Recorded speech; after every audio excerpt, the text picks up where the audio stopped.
کرنے کی کوشش کریں گے. کامیاب اور ناکام دنیا میں یہ دو کوالٹی ہے. کچھ لوگ کامیاب ہیں، کچھ لوگ ناکام.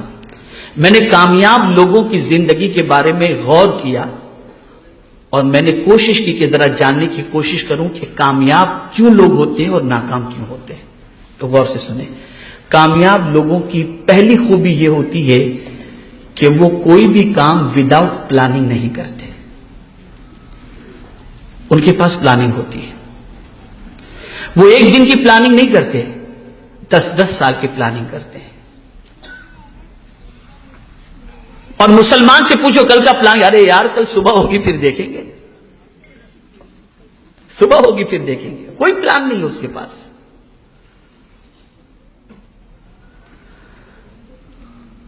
آپ نے کبھی کسی ڈاکٹر کو دیکھا ہوگا جو بڑا ڈاکٹر ہو، اسپیشل ہو، کسی فیلڈ کا ماہر ہو، تو آپ کو اگر اس کے پاس جانا ہے تو وہ آپ کو 3:10 کا ٹائم، 5 بجے کا ٹائم، 4 بجے کا ٹائم، وہ آپ کو ٹائم دے دیتا ہے. اس کے پاس پلاننگ ہوتی ہے. 1 ہفتے کے بعد آپ کو اپوائنٹمنٹ ملے گا، 2 ہفتے کے بعد آپ کو اپوائنٹمنٹ ملے گا. لیکن آج مسلمانوں کی پوزیشن دیکھیں تو کوئی پلان ہی نہیں ہے اس کے پاس. نتھنگ، کچھ بھی نہیں. نہ صبح کا پلان، نہ شام کا پلان، نہ کل کا پلان، نہ پرسوں کا پلان. کوئی پلان نہیں. اور پھر کہتے ہیں کہ اب دنیا میں ناکام ہیں. کامیاب انسان وہ ہوتا ہے جس کے پاس پلاننگ ہوتی ہے. تو اگر آپ دنیا میں کامیاب ہونا چاہتے ہیں تو آپ اپنے بیڈ روم کے اندر آپ باقاعدہ ایک چارٹ بنا کر کے آویزاں کر لیں کہ مجھے اتنے بجے اٹھنا ہے، اتنے بجے ادھر جانا ہے، اتنے بجے ادھر جانا ہے، اتنے بجے ادھر جانا ہے. میں خود میری آفس کے اندر، میری آفس کے ساتھی سے میں نے کہا کہ میری آفس کے اندر آپ اس دیوار کے اوپر ایک بورڈ لگا دو کہ وقت کی قدر کریں. اس لیے کہ ابھی گزشتہ کچھ دنوں سے میں ممبئی میں ہوں تو میں دیکھ رہا ہوں کہ آتے لوگ کچھ بھی کام نہیں ہوتا، بس آئے آپ سے ملنے کے لیے، اور کیا چل رہا ہے، کیسا چل رہا ہے. اب میں پڑھ رہا ہوں، کچھ کام کر رہا ہوں، نہ ان کو جانے کے لیے کہہ سکتا ہوں، نہ ان کو بیٹھنے کے لیے کہہ سکتا ہوں. اور میرا ٹائم یوں ہی ختم ہو جاتا ہے. جانے کے لیے کہہ دوں تو بد اخلاقی ہوگی، اور بیٹھنے کے لیے کہوں تو میرا وقت ضائع ہوگا. اس لیے میں نے ابھی یعنی 2 دن پہلے ہی میں نے کہا کہ آپ بورڈ لگا دیجئے کہ وقت کی قدر کریں. یہ تو ہم نہیں کہہ سکتے کہ وقت ضائع نہ کریں. اس لیے کوئی ملنے آئے تو کیسے کہیں گے کہ وقت ضائع کر رہے ہیں آپ. وقت کی قدر کریں. ہمارے پاس کوئی پلاننگ نہیں ہے. منصوبہ بناؤ. ایوری ڈے کا پلان آپ کے پاس ہونا چاہیے. اور کامیاب انسان وہی ہوتا ہے جس کے پاس پلاننگ ہوتی ہے. دوسری چیز، آپ بڑے بڑے خواب دیکھو. اس لیے کہ آپ بڑے خواب دیکھیں گے نا تو اس کو پورا کرنے کے لیے زیادہ محنت بھی کریں گے.